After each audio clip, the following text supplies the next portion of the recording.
Hello, everyone, and welcome back to another episode of Coffee Shop Philosophy. As always, I'm your host, Killian Hobbs, managing editor for Being Libertarian LLC, which includes beinglibertarian.com, think-liberty.com, rationalstandard.com, and, of course, Champion Books. I'm going to spare you the entire spiel. I'll just throw in that I do have the Facebook page, Killian Hobbs-author, that you can follow there to keep up with different memes, jokes, puns, various writings, opinions, and all the other stuff that I put out there just kind of on the side. Save a little bit of time and just jump right into today's episode. I'd like to introduce, or not, I shouldn't say introduce, but reintroduce, I should say. I'm glad to have William Gadsden on. William, how you doing? Doing well, man. Thanks for having me on. Glad to have you. William here, he was, if you remember some of the previous episodes of Liberty on the Rocks, he was one of the co-hosts for that, as well as has his own political commenter page and runs our multimedia department for Think Liberty. So, without further ado, we'll get into the topic of the episode today. One of the things that we've been doing is a series on specific thinkers, philosophers, economists, so on and so forth. The reason I got William joining me today here is so that we can actually discuss Thomas Sowell. Now, for those of you that are unfamiliar with his work, which, considering that you're listening to a libertarian podcast, chances are you're at least familiar with the name and probably some of his deeply impactful quotes that get shared because of the just beautiful way that they summarize some of the messages. If you're familiar with some of his works, you know that he was a very prominent economist, definitely on the free market and or laissez-faire side of economic theory. But one of the things that he really shined at least in my opinion, was his ability to explain the concepts in ways that people who do not have a libertarian background or an economic background would be able to pick up on these concepts and topics and bring them into their daily life. William, did you want to maybe elaborate on some of his works and some of the kind of pivotal stances that he took? Yeah, absolutely. So, just to give a little bit of background for your listeners that aren't familiar with Thomas Sowell, Dr. Thomas Sowell, this is a guy that didn't graduate high school, which is something that really surprised me.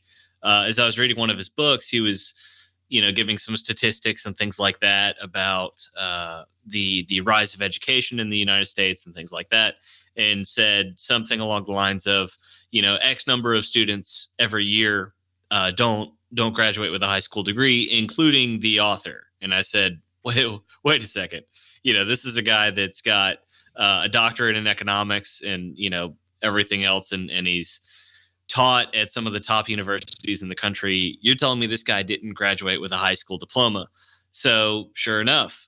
So this is a guy that did not graduate high school. He served in the Marine Corps for 2 years. And then using the GI Bill, he received a bachelor's from Harvard University in economics. He graduated magna cum laude. He got his master's from Columbia University, and of course his PhD from University of Chicago. So since then, he has taught at Rutgers, Howard University, Cornell, UCLA, Stanford, and Amherst. Like I said, some of the top universities in the country. One of the most interesting things that I found about the man himself, and this is something that he talks about very openly, both in his books and in his interviews, is that he was a devout Marxist through his 20s. And the turning point that he had ideologically was when he was interning in the Department of Labor. As he was interning in the Department of Labor, he started tracking all of these patterns, right?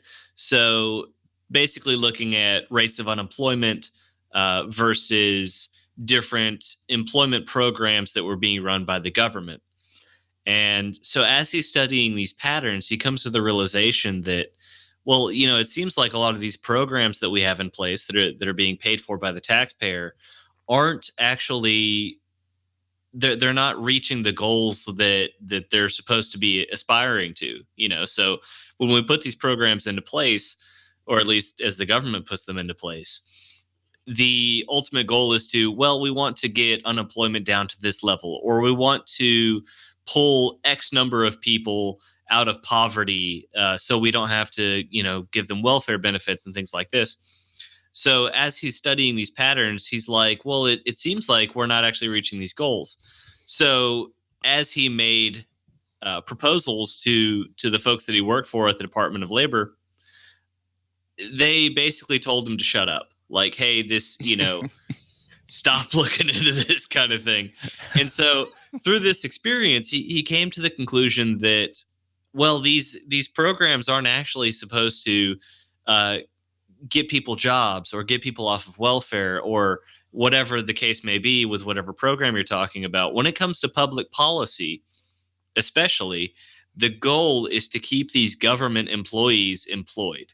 Because when it comes down to it, if these programs actually worked, then those guys are going to be out of a job.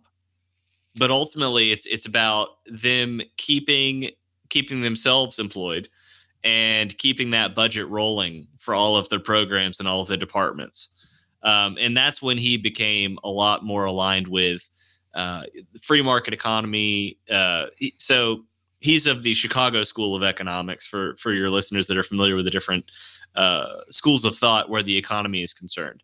But obviously, the Chicago School is very, very closely aligned with the Austrian School of Economics, which I know I am, and I'm sure a lot of your listeners are as well.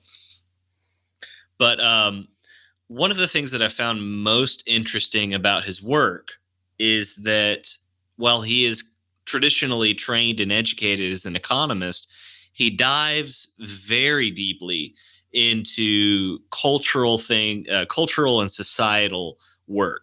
So he takes the training that he received as an economist as far as gathering and analyzing empirical evidence, statistics and the like, and he applies that to societal and cultural applications. I know that's redundant there. Forgive me. That's all right. That's all right. But basically, the idea that there's that overlap there is one of the first things that really kind of caught me off guard as I was going through his works. And I've got a long way to go. He's got about 30 different books that he's written, but so far I've read maybe a third of that. But as I go through it, there are kind of these aha moments. And that was the first one that I ran into is, man, there is a lot of overlap between economics and, when you hear economics, you're usually thinking, well, yeah, sure, it's about how money works or how banking works or, these sorts of things. But there is so much overlap between the study of economics and the study of society and the study of culture.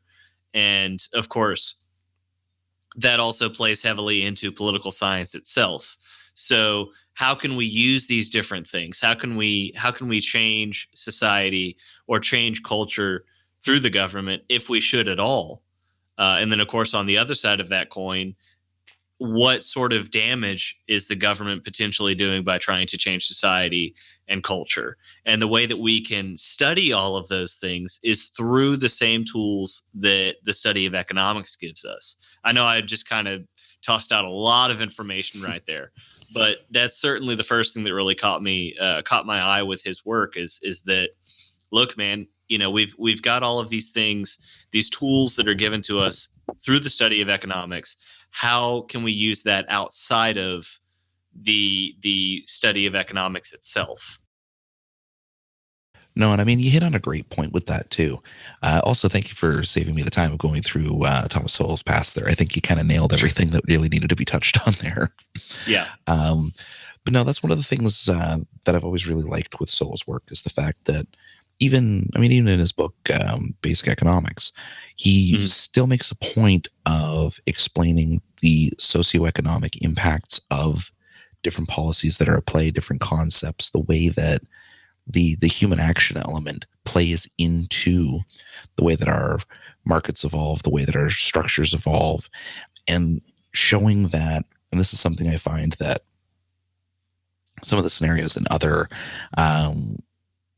thinkers' works don't really do all that well, which is it explains that the economic concepts that we have, or even just the socioeconomic concepts that are in play, do not act inside of a bubble. It's not a closed off concept. It's not that, economics is its own thing. It's over here. We got to work with it there. it is tied into just overall human behavior. It's tied into the psychology of just people in general. It's tied into, Mm-hmm. sociological, and even when you look at the way things play out, anthropological concepts. There's obviously the interference of government and some of the changes that happen there, which I would agree with Sowell is usually probably to the negative. I think that kind of goes for most of the people listening to this anyway. Oh, But sure. it's it's something that a lot of other, I guess you could say, more famous economists kind of fail at a little bit, is painting that part of the picture as part of a total picture. And I think Mm-hmm. that's really where Sowell resonates with people. Mm-hmm. Even with his writing style, his writing style was not pretentious. His writing Mm-hmm. style was very, this is the concept that I've come across. This is the concept that I want you to understand. Here's some information that backs up, which leads me to believe that we can't do this. Doing this is not going to work. We see where it goes. It's a bad idea. We could try this or this or this instead, but let's understand these principles here. Right, and that's something that I very much admire about his work is obviously he's very very talented and very accomplished as far as uh, traditional education is concerned, but his writing style itself, the two go hand in hand if you're going to be understanding the kind of concepts that he's going through. But he's very methodical and he's very structured, which appeals to me personally. But it's very much like, here is a concept. This is kind of the general outline of it. Now I'm going to spend several paragraphs kind of unpacking things. And then I'm going to close by readdressing and summarizing the concept as a whole. Okay, let's move on to the next thing. And it's like, man, okay, this is something that I can, if I've got 10, 15 minutes to read, I can break down and understand a couple of concepts just in that very small amount of time. And I very much like that. But more than that, with his writing style, it's entertaining, for lack of a better word. Um, Especially in his trilogy, his societal and cultural trilogy, A Conflict of Visions, The Vision of the Anointed, and The Quest for Cosmic Justice. He's Because he's analyzing two very different sides, uh, really perspectives on human nature itself, and that's something we can talk about further. But to illustrate my point here, a lot of it is actually tongue in cheek, and that's where the entertainment aspect comes into play. So he'll talk about a general concept, he'll have the empirical evidence to back his side, but he also has a certain measure of, he's not taking himself too seriously. So he'll say something along the lines of, well, despite all of this evidence, the other side would say this because, kind of have something a little cheeky thrown in there. Um, I should have pulled up more quotes than I've got here in my notes, but it's certainly not overly dry. Um, the first book that I read of his was Basic Economics, and that one was a bit dry. It's used as a textbook in some classrooms, so it was a little bit more dry. But even then, the way he was able to illustrate different concepts. So one of the things that struck me is early on in the book, he's talking about how the economy works in general. So when he's talking about supply and demand, for example, it's a pretty basic concept in economics, but if it's not something you're interested in, you're not really going to want to dive into it. But the way he describes it is that you look at the economy where supply and demand is concerned, like water, right? So water obviously is very fluid, and it's going to move and fill wherever there is a gap. So if you're someone like me that's very visually oriented, in your head you kind of think, as he's describing this, well, okay, sure, if there's a hole somewhere, or if there's a dip in this hypothetical structure, if you pour water into it, the water's going to fill that dip first. It's going to create a puddle, and eventually it's going to even everything out. So basically, what he was using that analogy for is to describe how if there is a demand for it, then a supply will be created for that demand. That's Say's law in economic terms. So just the way that he's able to illustrate all of these different concepts, even if it's something you're not necessarily interested in, or it's something you might be having trouble with, he's got a way in his writing style that really clearly illustrates it for you, even if you're having a hard time understanding it. Mm-hmm. You touched on one of the books actually there. One of my personal favorites of his, Vision of the Anointed. I absolutely love that book because I find that some of the descriptions in it are pretty much timeless. I mean, you think of, when the book was first written, the kind of climate that it was written in, it was almost prophetic the way that it played out. So I'll explain the book a little bit better here. The briefest summary that you could probably give of the Vision of the Anointed is that it talks about how people effectively put themselves on a form of moral high ground, and in doing so, ignore the reality of their actions. Yes. So they'll. A great example would be, let's say go back to the government-run welfare concept that he had issues with when he was originally a Marxist. We can use that as a great example. Mm-hmm. Actually trying to solve the problem, actually trying to get somewhere with the problem, involves questioning and changing some of the things that are going on. However, a lot of people in the political spheres, we see that they'll throw a solution out there, and they'll do it because they think, this is the one that seems the most right.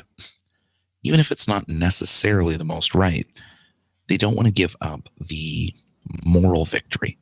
They don't want to give up the grandstanding victory. I mean, a great example of this, I'll use my country for example. Justin Trudeau is a perfect example of the Vision of the Anointed. Mm-hmm. An absolute perfect example of it. Back when he was first elected, what ended up happening there was they pointed out that he had a perfectly gender balanced cabinet. Right? Mm-hmm. You might remember this. When they asked him if that was intentional or why that happened or anything else, he said, I think it was 2016. He said, well, it's 2016. So what that means is that in his mind, the highest point he could go to, or the biggest thing he can aim for, would be a form of gender equality. Mm-hmm. And gender equality is an important thing. However, these people are running the government. Mm-hmm. If you're specifically aiming to have a certain gender balance, then that means that when you hit your presupposed quota of one gender or the other, that you are immediately discounting candidates of the opposed gender that could have been a better fit for those roles. Yes. We could very well have ended up with a majority female cabinet. We could have ended up with majority male cabinet, which had usually been the historic run of things. But instead of saying, I picked the best people and this is how it worked out, he made it very clear that his intention was not to pick the best people, but to pick as good of people as he could, mm-hmm. with the gender balance being the most important thing. Mm-hmm. And this is where the concept of the Vision of the Anointed really comes in. It's the kind of damage that can come out of aiming solely for points, right, rather than actually aiming to fix the problem, actually aiming to solve something. There's no glory in saying, sorry to continue but just finish this thought up here. Mm-hmm. There's no glory in saying the best option sometimes is to let the massive companies continue to do business, and by doing business, the market will change, evolve, and competition will bring prices down, and that'll help alleviate poverty. Mm-hmm. There's no glory in saying, let companies do the company thing and be part of the market and develop, and then things will get better. There's no glory in saying that. Mm-hmm. There is glory in saying, Okay, if we get elected, what we're going to do is we're going to make the fat cats pay. We're going to go after this. We're going to go after that. We're going to implement all these things, and we're going to make sure that society runs exactly the way that is perfectly balanced with everything that we believe, Mhm. even though historically and empirically that does not work.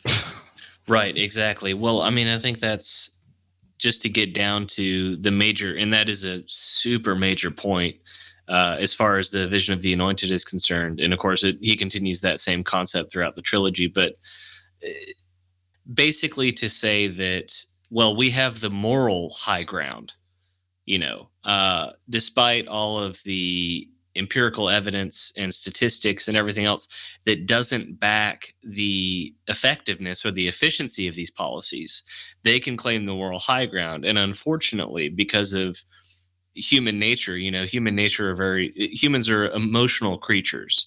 So it's very easy to tug us one way or another just by claiming the moral high ground alone, and that's it. Uh, they can do that, and politicians will absolutely take full advantage of that if they can.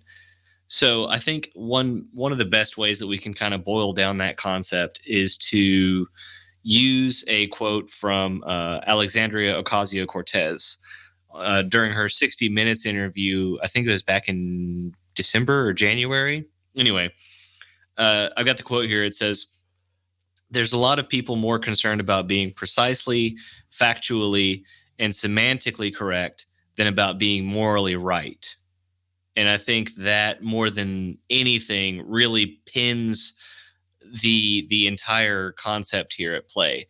So she is outright saying that it is better to be morally right than it is to be precisely, factually, and semantically right.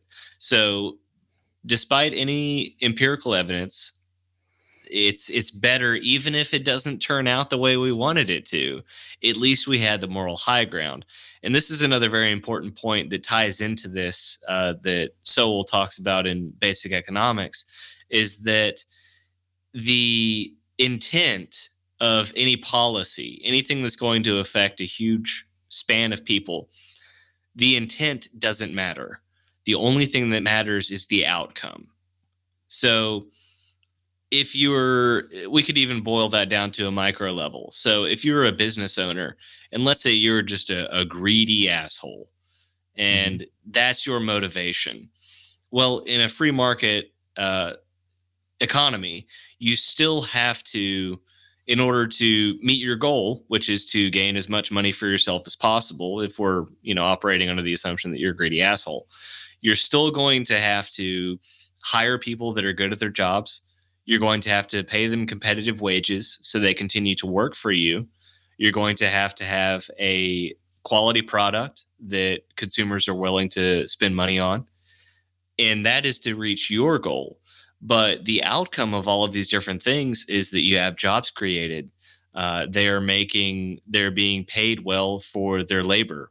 You're creating a quality product that consumers are benefiting from. And so, even though the intent is what a lot of people would say bad, uh, the outcome itself is obviously a net benefit to everyone involved. Mhm. So that's what really blows my mind about the vision of the anointed as an overall concept. But if we may, that let's see, I'm trying to figure out a good segue here. So uh, what you touched on when you were talking about the cabinet, so you were saying that a lot of otherwise well qualified people were now exempted from joining the cabinet um, based on their gender. So one of the most important things that Sowell talks about in a lot of his work is the concept of culture, and how even culture itself, if it's not the most important factor, it's among the most important where it comes to economics. So as I was explaining this to a friend the other day, he uses the example of well, rather, I used the example. He's used similar examples, but I don't want to misquote him. So I used the example of the Middle East. So you have a lot of these countries like Saudi Arabia, Qatar, UAE, where women have much fewer rights than men do in most of the Western world. So if you are barring women from having certain jobs purely based on their gender, you are now removing all of that potential from the workforce. So just because of that cultural norm, you are now hurting all of the people in that country potentially. So when you talk about, I think culture is one of the key points that you have to study if you're going to talk about economics as a whole, especially when it plays into things like public policy. Because, here in the West, we don't really have to think about that as much. Well, if anything, we're going the other way, with this obsession with equity. Mhm. But that has to be taken into account as well. And that's something that's really fascinated me, just going through all of his different works, and about how if it's allowed to, and in a lot of cases even when it's not, the market still overcomes a lot of these cultural obstacles and ends up changing the culture itself. So one example that he did use in particular was South Africa during apartheid. So the government had laws in place that would limit the number of jobs that Black South Africans could hold, and a lot of occupations were outright blocked to Black South Africans. They couldn't hold them at all. So, if and when it was discovered that a business was, let's say, employing too many Black South Africans, then that company would be fined. But what they started noticing is that companies would end up taking those fines in stride because they benefited more from employing Black South Africans.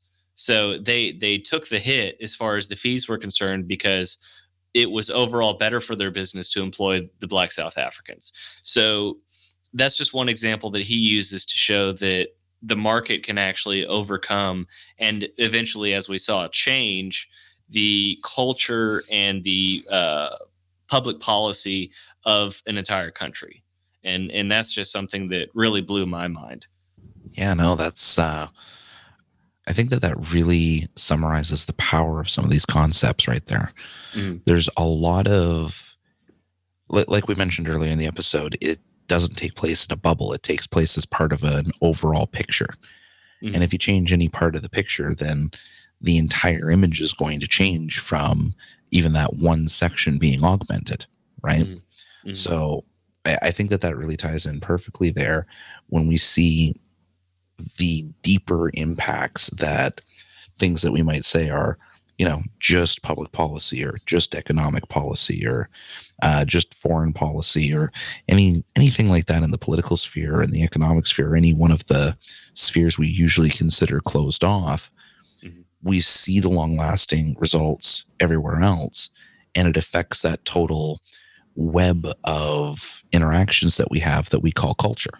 Mm-hmm. One thing I wanted to go back to, just to clarify on a bit of a point here, and then I got another question lined up for you here. Sure. I wanted to go back to the morality aspect. I myself am not a pure consequentialist.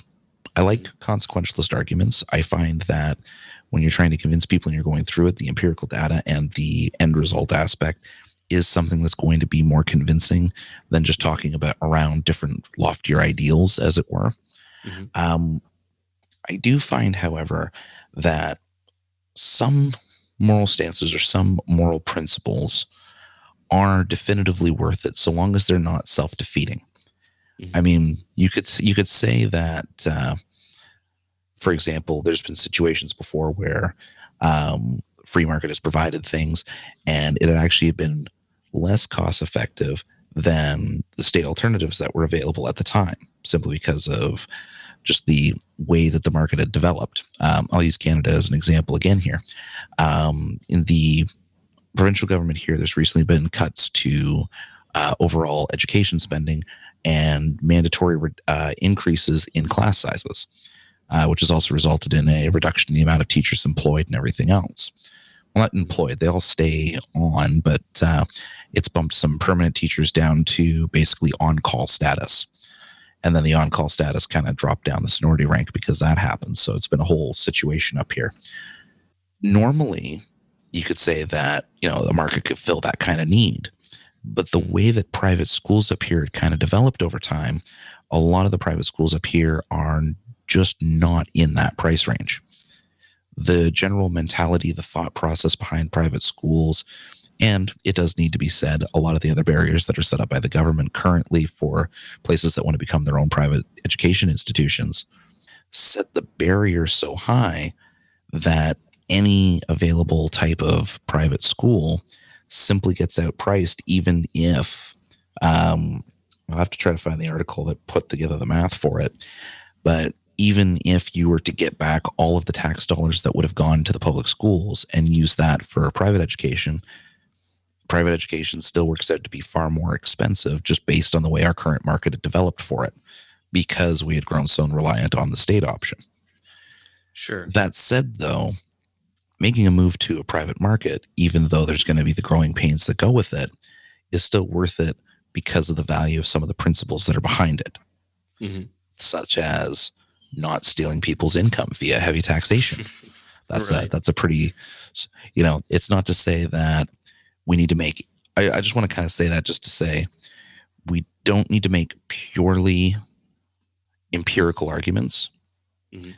There does need to be some level of morality to it.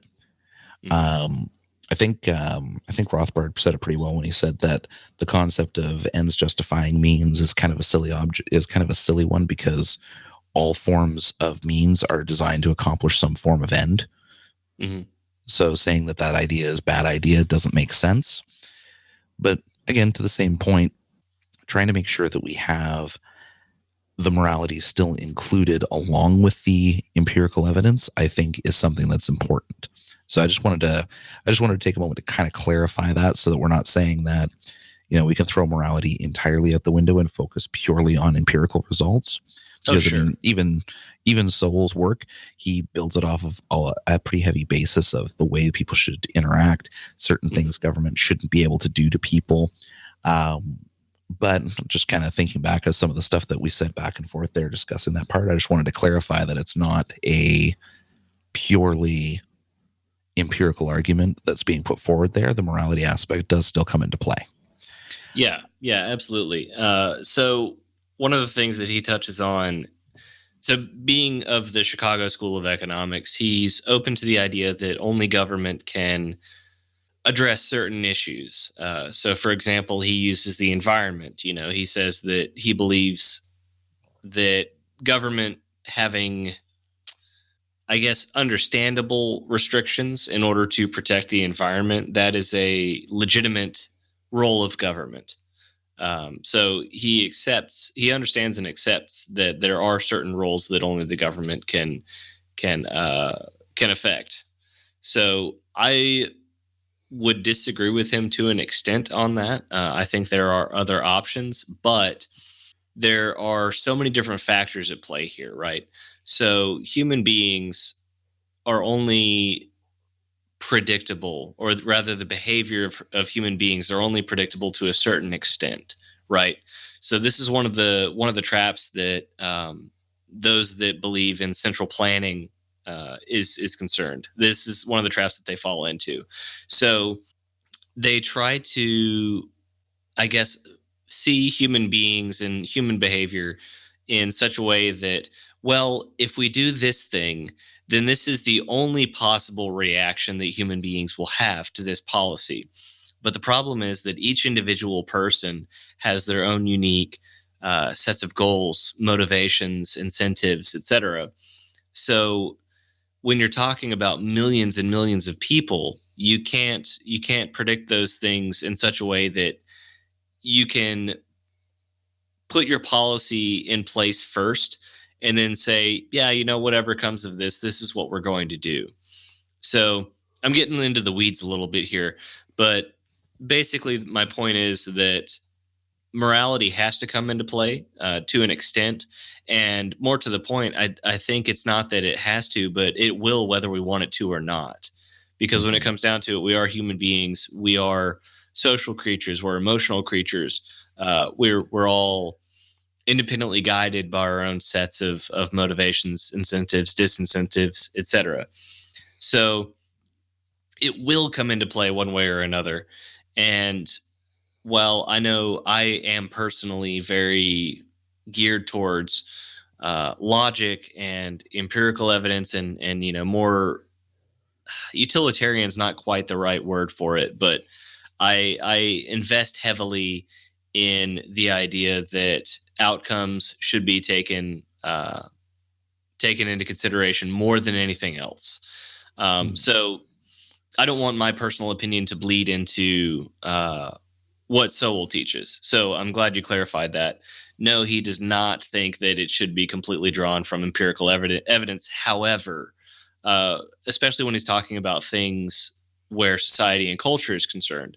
For example, in his book, Black Rednecks, White Liberals, he talks about a lot of misconceptions where, for example, race is concerned in society and cultural norms in different groups of people, and how we may think that, let's say discrimination. Well, then we get into discrimination and disparities, which is an entirely different work of his. But anyway, man, I'm really going off track here. No, it's all good. It's all good. You see, this is I guess you could say the positive and the negative of discussing a person with such a rich career. Mhm. I mean, the amount of things that he's written, the amount of topics that he's covered, the amount of just general insights that he has on such a wide variety of just existence. I guess is the easiest way to put it. You can't really get out into the weeds because when you get so far out, you just realize, oh look, there's even more trees. I was just in a clearing. Exactly. And that's exactly what I just did. So I think I can get back on track here. Sorry. Yeah. So one question I was going to ask, and I think you kind of answered it there, unless you have a different answer in mind. I was going to ask what's something in his works that you personally disagree with? Okay, sure. Yeah, I think really the main thing I could come up with is that there are certain roles that only the government can provide for. And this is just what I've drawn from his work. I don't want to speak for him personally, but he has said that, for example, the environment, I used that earlier, that the government, that is a legitimate role of government, is to protect the environment. I think that's a slippery slope. I think there are plenty of other legitimate options with which to reach the same goal. So if the goal is to protect the environment, we can look at nonprofits. We can use the market. We can basically use the consumer base to guide companies in a certain way. And I think for the most part, we've seen that happening without the government intervening. We've got this big push for green energy and hybrid SUVs and things like that. And the government certainly did play a part in that. But I think the bigger part of it was the push from the consumer base of these companies saying, this is what we want you to focus on. This is what's important to us. And if you want to get our money, then this is a change that you have to make in your company and with your product. So I think the main hang up with that for a lot of people is that, well, it's not fast enough for us. We want the government to do something because we're going to feel like something's getting done faster. So, I mean, the market takes time. Changes in the market take time. But in the end, that's much safer, it's much more efficient, and it's much more effective than depending on the government to do something instead. What I was trying to touch on earlier with when I kind of got into the weeds there between several of his different works is that he seems to strike a balance between empirical evidence and the more emotional appeal. So, especially in the two works that I cited earlier, with Black Rednecks, White Liberals, and Discrimination and Disparities, is he really dives into, okay, well, this is something that people assume is because of racism or bigotry or what have you. And that's the end of the conversation for a lot of people. But what he does in those particular works is he uses statistics and empirical evidence to say, well, that's not necessarily the case. So instead of blaming it on racism or bigotry or, just general human behavior that we can all agree is abhorrent, there are other things at play here. Is it culture? Is it the market? Is it, all of these different things?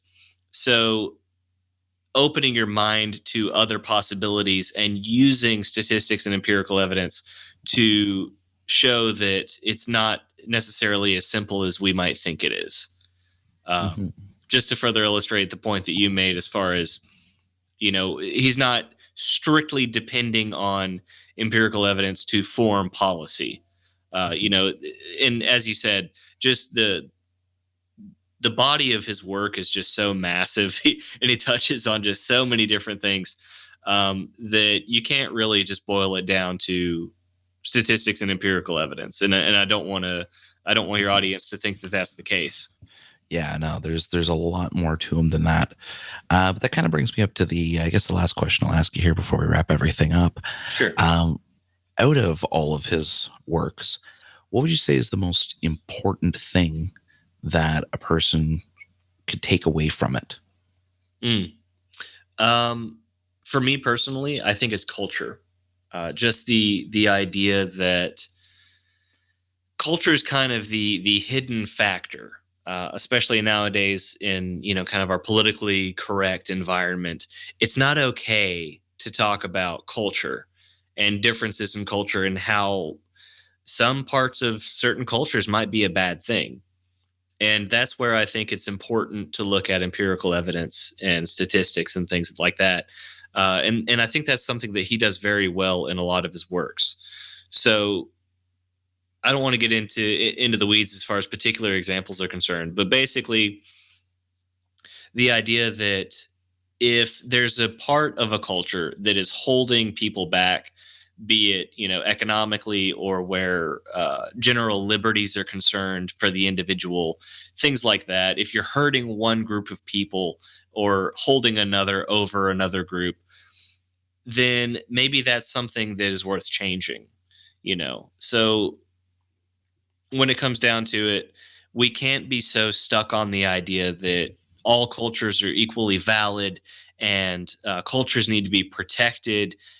Some cultures aren't really great and some cultures are generally good, but there are some things that can be improved. And in order to improve those cultures and in turn improve that group of people as a whole, some things need to be changed, and that's okay. And in fact, that's a good thing, and that's something that should be addressed. That's the most important thing for me. The idea that culture has such a huge amount of control and overlap with everything else. Like we were saying before, there's a big ripple effect at play here, as far as economics, public policy, foreign policy, culture. All of these different things affect one another. Political science, philosophy, in the same way, something that we touched on at the beginning of the episode. There's so many different things that overlap, and if we take one thing out and put that in a bubble and try to protect it, then we're going to end up hurting all of the other things that come into play there. And I think culture is something that we have tried to put in a bubble and protect, and I think that is to our detriment. I'll actually use just as we're closing up here, I'll use two actual examples to kind of really nail home some of these concepts too. I've spoken with you, I think, once on the Think Liberty podcast with this one. The history with William the Conqueror and the way that the Anglo-Saxons had developed historically. Mm-hmm. Originally, they were just basic, semi-tribal folk. Still very clannish and everything else like that. The Normans invaded. They brought with them a completely different mindset that ended up completely changing and shaping the development of the country. And it led to a very, very strict concept of a class system that separated people of the noble Norman birth versus people who were the natively born Anglo-Saxons. Mm-hmm. It was these conditions, these kind of conditions that evolved over time, that led to the eventual cultural shift that allowed for the concept of Western democracy. The very ideas that we hold dear, whether you're on the libertarian side and you really believe in the true freedom for the individual and liberty for all and all that, or even in some of the other political ideologies that you see in the West, concepts like the progressives, even we can see even in the progressives, a lot of these ideas that they hold, they're taken to the nth degree extreme and to the point where they kind of rubber band onto themselves and go the other way. But these ideas end up coming from that same kind of origin that so influenced Western thinking. If it weren't for that backbone culture 400 years ago, we wouldn't have these ideas really in play. And we wouldn't see the developments and advances that we have in equality or equity, if that's what you're looking for. We wouldn't have these changes if it weren't for that kind of cultural bedrock that led to these developments. Mm-hmm. A second example I'll use, and this is more or less just to kind of close the whole picture of how tied in some of these things can be, and how, I guess you could say, like, the butterfly effect of it, the ripple effect, how innocuous of an origin some of these things can have. I can't remember the name of the gentleman off the top of my head. It was in a book by Malcolm Gladwell called The Tipping Point, where he talks about exactly when certain things start to change, what causes some of these things to play out. In that book, he has a story in there about a man who was put to task to figure out exactly why a certain state had such a high infant mortality rate. That was his job. So he followed the chain of events and ran through the data, really pored over the empirical evidence, and went step by step by step until he came to the conclusion that one of the biggest issues was the lack of nutritional and general hygiene education in high schools. He went through about 9 steps to find out that it just wasn't something in just the culture in general. It wasn't something that was considered to be of the utmost importance. So it wasn't something that was taught, nor did the state mandate it be taught. That was what had led, going through the chain of event and following everything through, that's what had led to the high infant mortality rates that they had experienced in the 50s and 60s. So he implemented the policy to change that, and that completely plummeted the level of infant mortality rates and improved the general health of everybody that was there. I use those 2 examples just to show that, similar to the Sowell approach, sometimes we can try to logic and reason our way to whichever answers we want, and we could produce very sound arguments that end up contradictory to each other. And you can have a perfectly logical argument, and I spend a lot of time talking about argumentation, as many people are aware. You can have 2 perfectly logical arguments on opposing sides of each other that come to completely different conclusions if you stay entirely in the realm of logic. Mm-hmm. When you leave just that bubble of logic and you start including the empirical information and you start taking into consideration all of these other aspects that might be in play or might be involved, that's when you really get the opportunity to get something closer to the truth. It's a pretty lofty concept, the truth, but getting the most accurate picture of how things really are really requires being able to mix these concepts and ideas. And I think that that's something that is going to make Sowell's work stand out, not just, for the next 50, 100 years or just in the time frame that people are going to remember him, but I think that his work will stand out well over time, similar to the way that some of the classic thinkers like Adam Smith or John Stuart Mill or any of those types, how their works have stood out over time. I think because of a combination of his approach, his way of untangling that web and explaining every part that's included, and really being able to showcase how to tie it all back together, is going to make his works impactful for a long time to come. Mm-hmm. So, with everything said and done there, William, I wanted to thank you again for coming on the episode. Is there anything specific you wanted to mention or plug or anything like that before we close this up? Yeah, sure. So, man, honestly, I could talk about Sowell's work for much longer than a half hour, and I understand the time Yeah. restriction. One of the big concepts he introduces in his vision of the anointed is solutions versus trade offs, and this is something I've touched on before in my podcast Liberty Bites on the Think Liberty Network. But in when is this episode going to air? Oh, I'll have to remember to cut this part out. This should air in 2 or 3 weeks. Okay. So depending on when this airs, I'll be doing an upcoming episode on Liberty Bites on more focused on the concept of solutions versus trade-offs. So we don't have the time to get into it this particular episode, but I hope you'll tune in for that, because I think that's one of the most important concepts that he touches on in that book. So that being said, check out my podcast, Liberty Bites, on the Think Liberty Network, and keep an eye out for an upcoming podcast that my producer Tom and I will be putting together. It's going to be an interview show called Drink Liberty. So keep an eye out for that. We're very excited about it. And Killian, thanks again for having me on. I really appreciate it. No, it was definitely a pleasure to have you on. It's good to see. It's good to see you two making content again, because that's always good stuff to see. So, just before we close everything out here, again, thank you very much for coming on. Definitely, I'll have to have you on again in the future to maybe dive into some of the other stuff that's here as well. But otherwise, as always, and I don't know why it's the natural lead, and I keep saying as always. It just is the thing. Well, it sounds regal, so please continue. I also, thank you, because I hear people say that, and then they tell me, oh, well, you say it so often. I'm like, okay, well, now I'm self-conscious about that. So thank you very much. But anyway, so you can listen to our podcasts on the Think Liberty Network, wherever you get your podcasts. You can read the daily articles that come out on any of the 3 websites that I mentioned at the beginning of the episode there.